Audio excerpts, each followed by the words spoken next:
மனசாட்சி நம் உண்மையான முகம். மனசாட்சி பயந்து நடந்து கொள்ளுங்கள். மனசாட்சி இருந்தால் இப்படி செய்வீர்களா?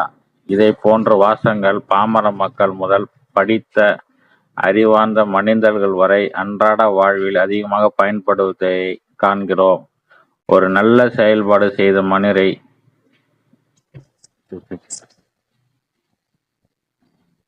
மனசாட்சி நம் உண்மையான முகம். மனசாட்சிக்கு பயந்து நடந்து கொண்டு இருக்கிறோம். மனசாட்சி இருந்தால் இப்படி செய்வீர்களா? இது போன்ற வாசகங்கள் பாமர மக்கள் முதல் படித்த அறிவார்ந்த மனிதர்கள் வரை அன்றாட வாழ்வில் அதிகமாக பயன்படுத்துவதை காண்கிறோம். ஒரு நல்ல செயல்பாடு செய்த மனிதரை மனசாட்சி உள்ள மனிதர் என்று கூறுவோம். அது சரியில்லை என்றால் நம் மனதிற்கு தெரியும், அல்லது நீங்கள் சொல்வதை என்னால் செய்ய முடியாது, அது தவறென்று ஏதோ ஒன்று எனக்குள் சொல்லிக்கிட்டே இருக்கின்றது என்று நீங்கள் எப்போதாவது கூறியிருக்கிறீர்களா? அப்படி சொல்லி இருந்தால் அதுதான் உங்கள் மனசாட்சி குரல்.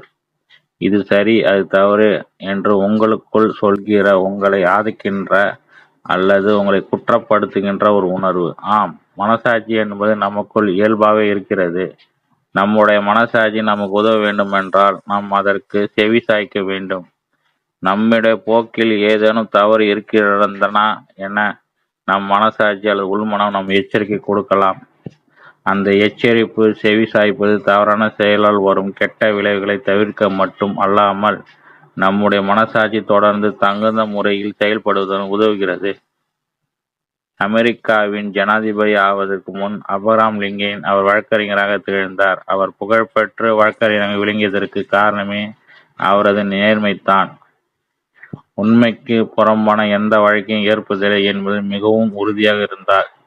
இதற்கு அவரிடம் காரணம் கேட்டதற்கு, உண்மையில்லை என்று தெரிந்து ஒரு வாழ்க்கை நான் வாதத்துக்கு ஏற்றால் ஒவ்வொரு வினாடி நான் பொய்யன் என்பதை என் மனசாட்சி உருக்கமாக சொல்லிக் கொண்டு இருக்கும் என்றார். மனசாட்சி நம் உண்மையான முகம். நம்மை நாமே சுய பரிசோதனை செய்ய உதவும்.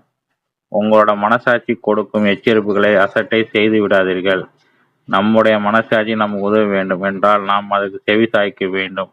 நம் எல்லோருக்கும் மிகப்பெரிய நீதிபதி நம் மனசாட்சி தான்.